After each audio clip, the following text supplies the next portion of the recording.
Hey y'all, if you hear the weakness in my voice, there's a reason for that. I got another migraine and have to miss another day of work this week as a result of it.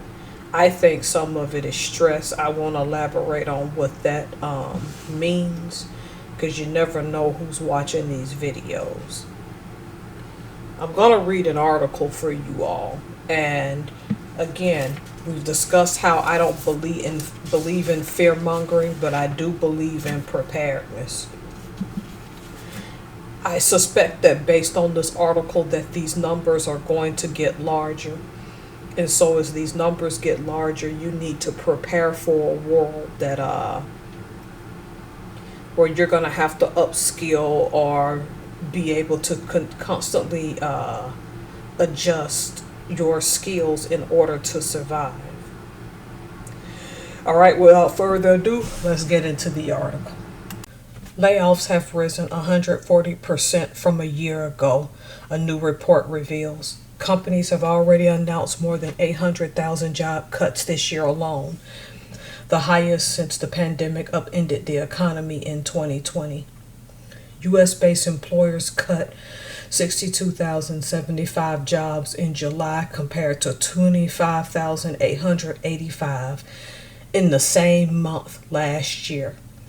The damning figures represent a 29% leap from the month before, where 47,999 people lost their livelihood, according to a report from career advice firm Challenger Gray and Christmas. Some companies, such as Procter & Gamble, have been more elusive about the reasons behind mass cuts, blaming it on restructuring, automation, and digitalization. However, Challenger Gray and Christmas analysts found that the biggest impact on job losses this year was the relentless march of AI and the knock-on effects of Trump's tariff policies. AI was cited for over 10,000 cuts last month, and tariff concerns have impacted nearly 6,000 jobs last year, report author and labor expert Andrew Challenger said. Most jobs have been cut in the tech industry, where 89,251 have been cut in the first 7 months of the year. The industry is being reshaped by the advancement of artificial intelligence and ongoing uncertainty surrounding work visas, which have contributed to workforce reductions, the report stated. Among the tech companies slashing the wage bill is Amazon, where CEO Andy Jassy said he plans to reduce the company's corporate workforce as AI will make certain roles redundant. As we roll out more generative AI and agents, it should change the way our work is done, he told employees in an internal memo. The company is betting big on AI, recently revealed plans to slash $100 billion on data centers and the technology depends on.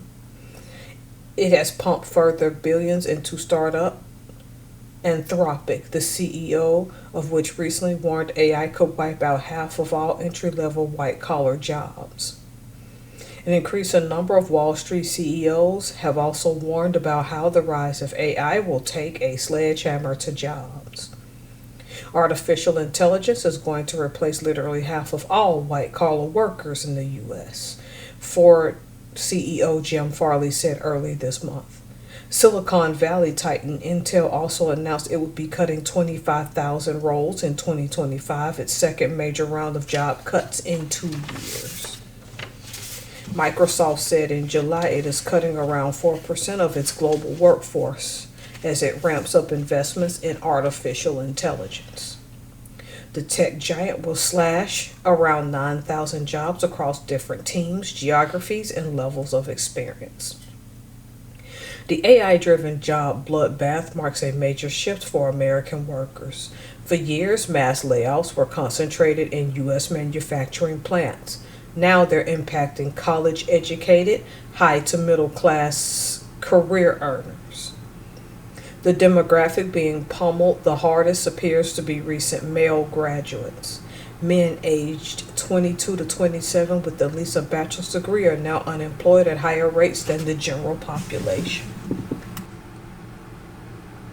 The safety nets that we now have are scary. There are kids sitting in college right now that are afraid that the degrees that they are getting are not going to help them get good jobs. I wouldn't say they're kids, they're young adults. I'll take that back, and rightfully so.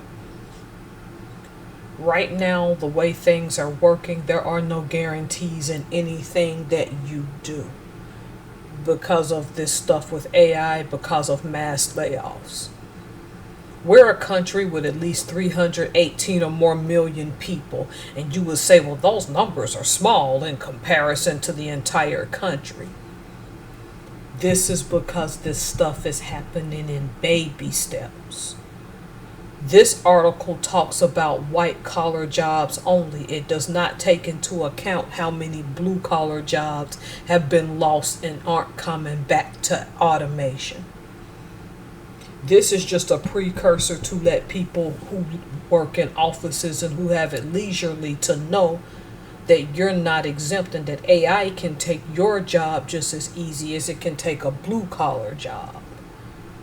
Right now, if a person's in a standard trade like a pipe fitter or an electrician, or they work on high scaffolding, those people have no reason to fear their jobs going away, or any job that requires some intimate human care. This is why if you're going to go sit in a classroom and you want a job that I wouldn't say is leisurely, but it's going to be something that lets you still sit and be white collar, that's going to be psychology. Because it's believed that people aren't going to want to talk about their mental health with a robot, which is devoid of the emotion that humans have. If you're studying things, and pardon me, I don't mean to be offensive, like ethnic studies, gender studies, and things like that, those degrees aren't going to do anything for you out here. Not because people don't care about those things, but because psychologists are already having specialties to deal with those issues when they arise in society. And again, this isn't to push that we live in a post-racial society, far from it. It's just no one is safe anymore. And you've got to start making moves now. Myself, I want to take some type of AI classes and get myself prepared, but I'm trying to get Sugar and Pluto off the ground. Those artisanal things are the things people are going to want in the future. And you resting on your laurels is not helping you. You need to get prepared for what is coming. Alright? Don't let these articles scare you. Just allow what's coming from them to get you prepared for something that could be greater if you prepare in time. Look at your job right now, whether you're blue collar or white collar, and ask yourself how much of this can be automated, and can it be almost fully automated? Be honest with yourself. If you know it can, start making moves now. All right. Thank you all so much. Remember, just get prepared for the future. Because we know nothing is certain right now. Y'all take care.